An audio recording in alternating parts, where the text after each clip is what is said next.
আরাফার যে ময়দানে গিয়ে যেই দিন গিয়েছিলেন সেই দিনটাও হলো সহিহ বুখারীর হাদিস অনুযায়ী ঈদের দিন, অর্থাৎ সহিহ বুখারীতে যেই দিনকে ঈদের দিন বলে মসজিদে আল্লাহর ঘরে দাঁড়িয়ে কেমন করে বলে দুইটা ঈদ? কথা ভালো করে বলেন। যদি ভুল বলি তাহলে আমাকে ধরিয়ে দেন, ভুল মেনে নিব ভাই। ভুল মেনে নিয়ে এটা আমার ঈমান, ভুল মেনে নিয়ে এটা আমার ঈমান। মানুষ আমি ভুল হতে পারে। তাহলে কয়টা হলো ঈদের দিন আরাফার দিন দিয়ে? 55 হলো গো, 55 হলো, 55টা হলো। তারপরে আরেকটা ঈদের দিন যে ঈদে মিলাদুন নবী, এটা আমরা কোথায় পেলাম? কোরআন শরীফে সূরা ইউনুস বলে একটা নাম আছে, একটা সূরার নাম আছে। জি জি, সূরা ইউনুস 58 নম্বর আয়াত। আল্লাহ কোরআনে বলেন قل بفضل الله وبرحمته فبذلك فليفرحوا। আমার আল্লাহ বলছেন হাবিবি গো আপনি বলে দিন আমার তরফ থেকে, অর্থাৎ বাবা আমার আল্লাহর তরফ থেকে রহমত পাওয়ার পরে, আল্লাহর তরফ থেকে ফজল পাওয়ার পরে, রহমত পাওয়ার পরে, আল্লাহর তরফ থেকে রহমত পাওয়ার পরে এবং ফজল পাওয়ার পরে, ফজল বলতে কি ইলম, ইলম পাওয়ার পরে এবং রহমত পাওয়ার পরে কি করো? খুশি করো। জোরে বলো সুবহানাল্লাহ। সুবহানাল্লাহ। ভাই আপনার দর্শকের কাছে আমার একটা প্রশ্ন ভাই, উত্তর দিবেন সকলেই। 12ই রবিউল আউয়াল সুবহে সাদেকের টাইমে আপনার নবীকে পেয়ে আপনারা খুশি না বেজার? খুশি। হাত উঠিয়ে বলতে হবে খুশি না বেজার? খুশি। নারায়ে তাকবীর, আল্লাহু আকবার, নারায়ে রিসালাত। ইয়া রাসূলুল্লাহ। মাশাআল্লাহ মাশাআল্লাহ। আল্লাহ এদেরকে আল্লাহ তুমি কবুল করে নাও। এই দুর্যোগের দিনে, এই আবহাওয়ার দিনে আল্লাহ তোমার বান্দারা পাগলের মতো নবীর শান শুনছে, আল্লাহ এদেরকে কবুল করে নাও। সকলে বলেন আমিন আমিন। তাহলে আপনারা বললেন নবীকে পেয়ে আপনারা খুশি। আচ্ছা, এই খুশির আরবি হলো ঈদ। খুশির আরবি কি? ঈদ। ঈদ। তো আমার আল্লাহ বলছেন তোমরা রহমত পাওয়ার পরে খুশি করো। আমার তরফ থেকে, আল্লাহর তরফ থেকে রহমত পাওয়ার পরে খুশি করো। তো এখন আমাদের নবী রহমত না গজব সেটা কোরআনকে জিজ্ঞেস করেন, কোরআন বলবে। জি, কোরআনই আছে। কোরআনে বলছেন ওয়ামা আরসালনাকা ইল্লা রাহমাতাল লিল আলামিন। আমার নবীকে আমার আল্লাহ সমগ্র জাহানের জন্য রহমত করে পাঠায় আছে। জোরে বলেন সুবহানাল্লাহ।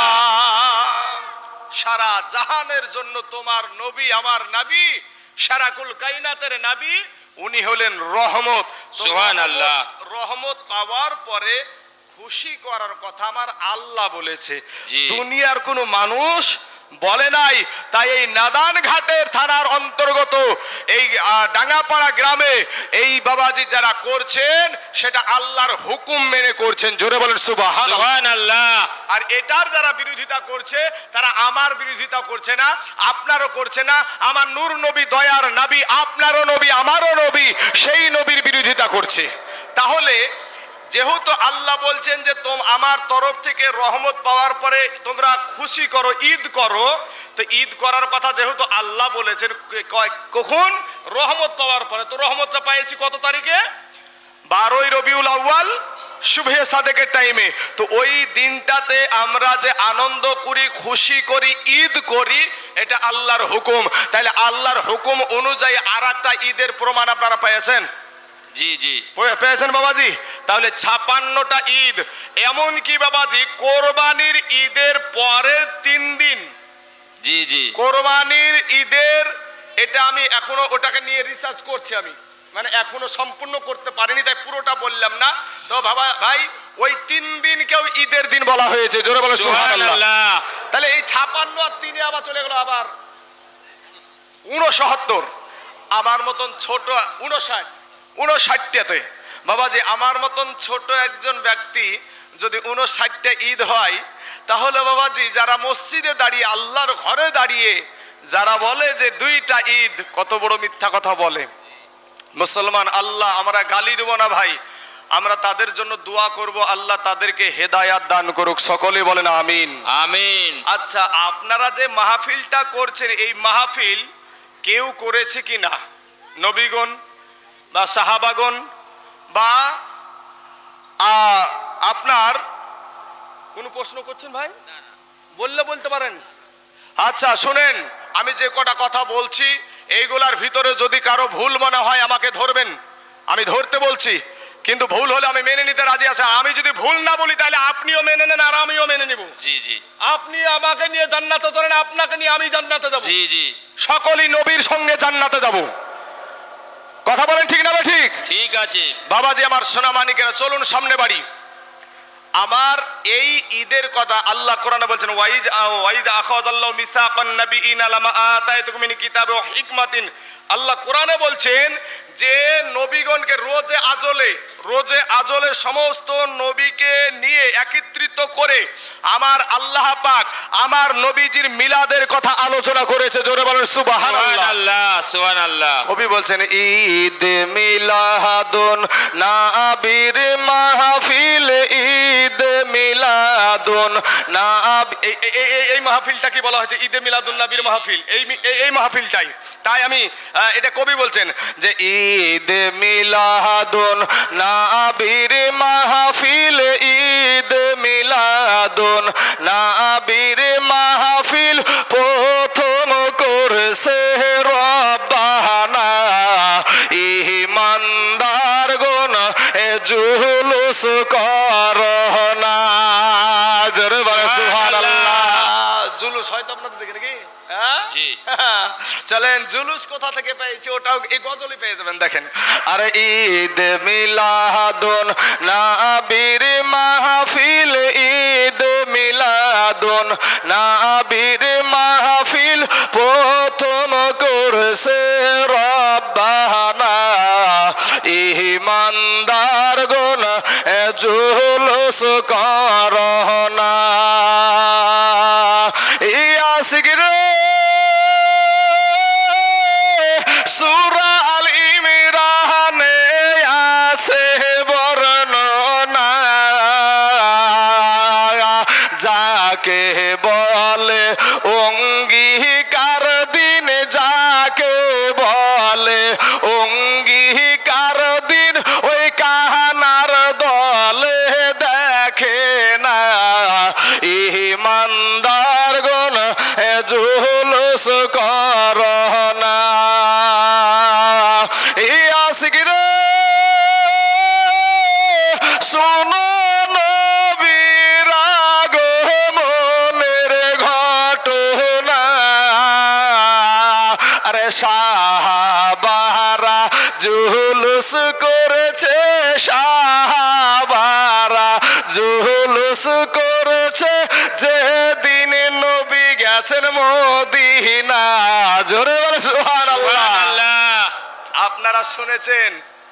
আপনারা শুনেছেন বাপ, আমি আপনাদেরকে ওই রঙ্গ তামাশা শুনিয়ে সময় কাটিয়ে দিয়ে 2 ঘন্টা কাটিয়ে দিয়ে চলে যাব, থুথু দিয়ে টাকাটা গনি নিয়ে চলে যাব ভাই, ওই রকম নিয়াত আমার নাই ভাই। জি জি। আমি যে কথাগুলা বলছি ভাই আপনাদের জন্য ওষুধ। এই জামানায় আমার নবী বলেছেন যে এমন একটা জামানা আসবে যেই জামানায় জ্বলন্ত আগুনের কয়লা হাতে ধরে রাখা সম্ভব হবে, কিন্তু ঈমান ধরে রাখা সম্ভব হবে না। ভাই কোন নবীর কথা বলছি দেখেন, এখানে হাজী সাহেব অনেক আছে। আজ হাজী সাহেবকে আমি চ্যানেল করছি যে আমি জীবনে কোনোদিন মদিনা শরীফ যাই নাই। আমার নবীজির, আমার নূর নবী, আমার দয়ার নবীর কাছে এখনো যেতে পারি নাই বা, তবে মনে বড় আশা যে আমার নবীর কাছে একটা বার যাব, মনে বড় আকাঙ্ক্ষা। ভাই টাকা যদি থাকে রে বাবা, একটা বার যাও, দেখবা মদিনায় গিয়ে নবীর রওজার কাছে নবীর পাগলেরা ফুপায়া ফুপায়া কান্দে। হাজী সাহেবদের কাছে যে চ্যালেঞ্জটা আমি জানাচ্ছি সেটা কি, যে এই হাজী সাহেবেরা করে কি, নবীজির রওজার পাশে হাজার হাজার কবুতর আছে, ঠিক? জি জি আছে। হাজার হাজার কবুতর আছে। দেখেন আমি যাই নাই, এখানে পড়াশোনা করি। এখানে এই ভারতের জমিনে মুর্শিদাবাদ জেলাতে আমার গ্রামে ঘরের ভিতরে বসে পড়াশোনা করি, কিন্তু হাজী সাহেবেরা গিয়েছে, ওনাদের কি প্রশ্নটা করেন আর ওনাদের কি দেখেন ওনারাই উত্তরটা কি দিচ্ছে, আমার কথার সাথে দেখবেন ওনাদের মিল হয়ে যাবে আশা করছি। তা হাজার হাজার কবুতর আছে ভাই, তো ওই কবুতরদেরকে হাজী সাহেবেরা খাবার দেয়, ঠিক না জি বেটি? জি জি খাবার আচ্ছা, দেয়। হাজী সাহেবেরা খাবার দেয়। তা হাজী সাহেবেরা যে খাবার দিল ভাই, আমি যখন খাবার খেলাম, আপনাদের এখানে খাবার খেয়ে এসে টয়লেটে গিয়েছিলাম। কি টয়লেটে কি করতে যায়? পায়খানা করতে যায় নাকি? তো একটা হাজী সাহেব আপনারা এখানে যে আছেন, একটা হাজী সাহেব বলতে পারবেন যে ওই কবুতরের যে পায়খানা আপনারা দেখেছেন না। কি ভাই? একটা পাখিতে নাবির রওজাকে সম্মান করে, ইজ্জত করে। একটা পাখি, একটা পায়রা, সেই পায়রার পায়খানা ওইখানে ফিরে না, ওইখান থেকে খাবার খাই ঠিকই, কিন্তু নাবির ইজ্জতের কারণে, নাবির সম্মানের কারণে, নাবিকে ভালোবেসে তারা অন্য জায়গাতে উড়ে চলে যায়, বাইরে গিয়ে পায়খানা করে আসে, কিন্তু নাবির রওজার কাছে কেউ পায়খানা বুঝলে বুঝ পাতা, না বুঝলে তেজ পাতা। জি জি বাবাজি আমার সোনা মানিকের, আমার ভাই জানেরা, আইয়া সিগরে এ নাবির আশিক হরে দেওয়ানা, এই পাগল রে নাবির আশিক হরে দেওয়ানা। আরে পশু পাখি জীবি জানো, আর পশু পাখি জীবি জানো, আর খুশিতে হয় আটখানা।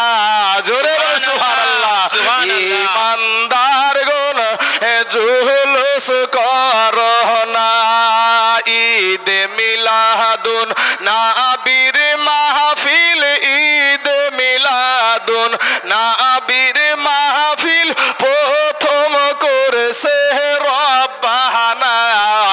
ইমানদার গুণ জুলুস করোনা। ইয়াসিক রে আল্লাহ কই জিবরাইল শুনো না,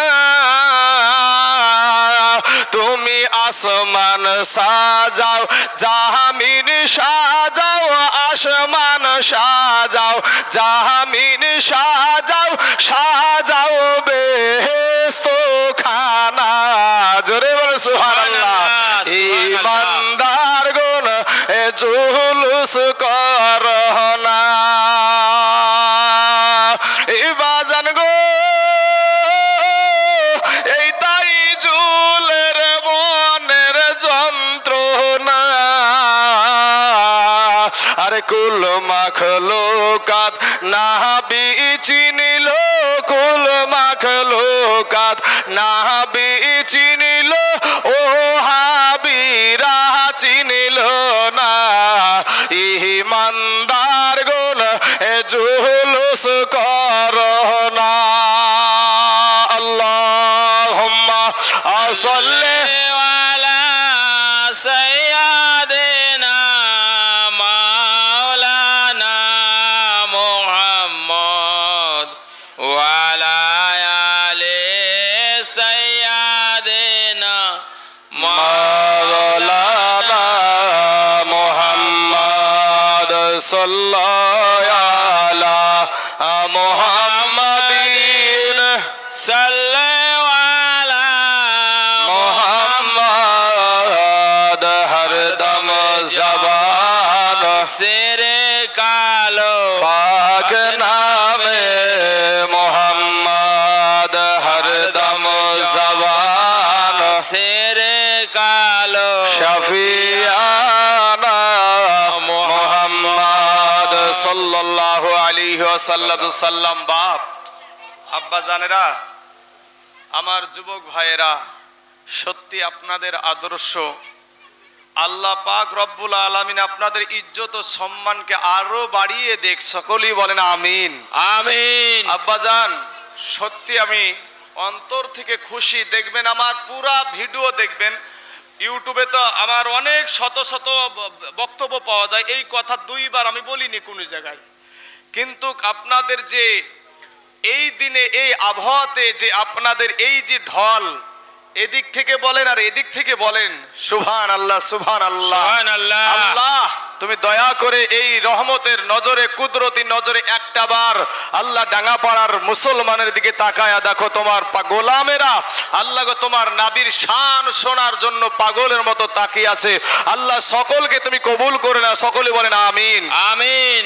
তাহলে ভাই, আমরা দলিল ভিত্তিক আমরা যে সভাটা করছি, যেই ঈদটা করছি, এগুলা কিন্তু আমরা কোরআন ও হাদিস থেকে আমরা পেয়েছি না পাইনি গো? পেয়েছি। পেয়েছেন তো? জি। আচ্ছা, আসেন আমার নাবির আগমন, আমাকে একটা সময় দেওয়া হয়েছে, তবে সময় যদি আমার শরীর ভালো থাকে তাহলে সময় পার হয়ে যাওয়ার সম্ভাবনা আছে। ভাইয়েরা কেউ রাগ করবেন নাকি? না না। যদি মানে আমি একটা অসুস্থ আছি সেটা আমি জানালছি, সেটা যদি কোনো রকমের অসুবিধা না আসে তাহলে যে টাইম বেঁধে দিয়েছে আমার নাবি শান, যেহেতু আমি এই এলাকায় নতুন ভাই, জি। তাহলে একটু বেশি বললে রাগ করবেন না? না না।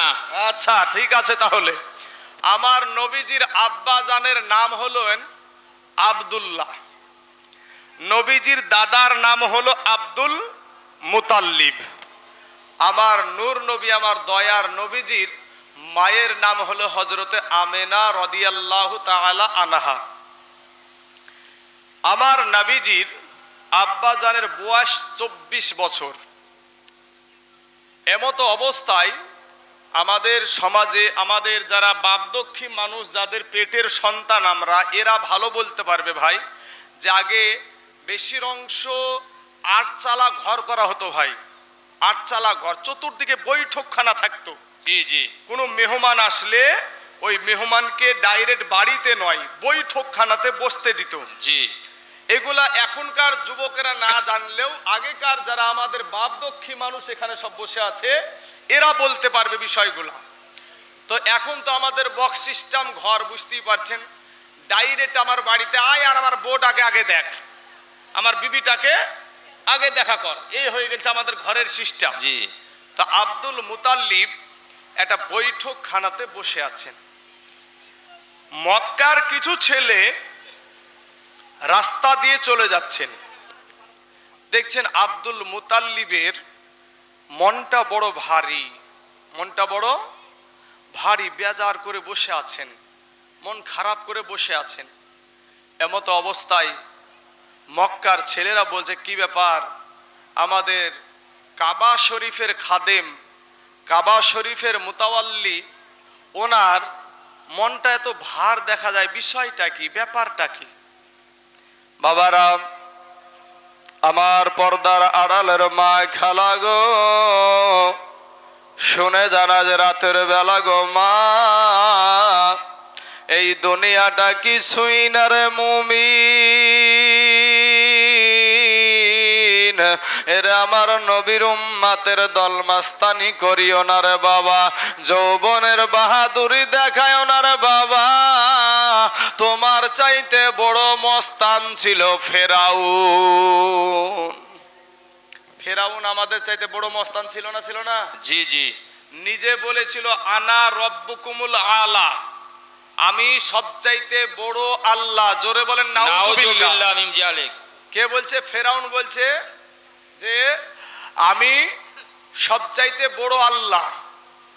আর এই ফেরাউন, যেহেতু ওদিকে আমি টানবো না, আমার নাবির জীবনী টানবো, তো সংক্ষিপ্ত আকারে বলে দিই যে এই মাস্তানকে, এত বড় মস্তানকে, যে নিজেকে খোদা দাবি করেছিল এবং আল্লাহর সাথে যুদ্ধ করতে চেয়েছিল একজন ব্যক্তি, যার নাম হলো নমরুদ। ও বলেছিল ইব্রাহিম নবীকে যে ডাক তোর আল্লাহকে, তোর আল্লাহর সাথে যুদ্ধ করব। তা আমার আল্লাহ ওর মতন ছলিমদ্দি কলিমদ্দি ড্যাড ব্যাটারির সাথে আসবে নাকি যুদ্ধ করতে? আমার আল্লাহর একটা নিম্ন মানের একটা সৃষ্টি বাবাজি, মশা। কি ভাই? মশা। মশা চিনেন না? মশা, এই মশা পাঠিয়ে দিয়েছে। তো মশা আসার পরে সবাইকে সাইজ করতে করতে একটা ন্যাংড়া অসুস্থ মশা, বাপ প্রতিবন্ধী মশা। প্রতিবন্ধী মশা। এই প্রতিবন্ধী মশা এ বলছে, আল্লাহ গো আমার জন্য কাউকে রাখুনি, আমি অসুস্থ বুলিয়ে, বলে তোর জন্য প্রধানমন্ত্রী আছে। জি। তোর জন্য প্রধানমন্ত্রী আছে। তো তো প্রধানমন্ত্রী মানে মানে ওই নমরুদ আছে, কোথায় আছে আল্লাহর ইশারায় দেখায়া দিয়েছে ভাই। আর বাবাজি উড়িয়ে গিয়ে বসবি তো বস, কপালে বসেছে। আর যেমন মারতে যাবে কি ভনাত করে উড়িয়ে গিয়ে লাকের ভিতর দিয়ে মাথার মগজে। জি। যখন মাথার মগজে বসেছে তখন বলে "এই মাথা টিপ মাথা টিপ মাথা টিপ", আর একবার বলছে মাথায় মার মাথায় মার, আর একবার বলছে জুতিয়ে দিয়ে মার। আর যেমন জুতিয়ে দিয়ে মারিয়েছে বাবাজি উনি ঠান্ডা হয়ে গেছে। নমরুদ বলছে এটা আমার ওষুধ। কি আর ওষুধ ভাই? কি ওষুধ বলছেন না কেন? জুতো। জুতার বাড়ি, জুতার বাড়ি আর হচ্ছে ওর ওষুধ বাবাজি। তো আমার আল্লাহ পাক এই সমস্ত মস্তান গুলাকে সাইজ করেছে। কিছু মানুষের যখন বাবা টাকা পয়সা হয়ে যায় দেখবেন মসজিদের জন্য কিছু টাকা চাইতে গেলে অপমান করে, জি জি। মাদ্রাসার জন্য কিছু টাকা চাইতে গেলে অপমান করে। যুবকেরা ভাই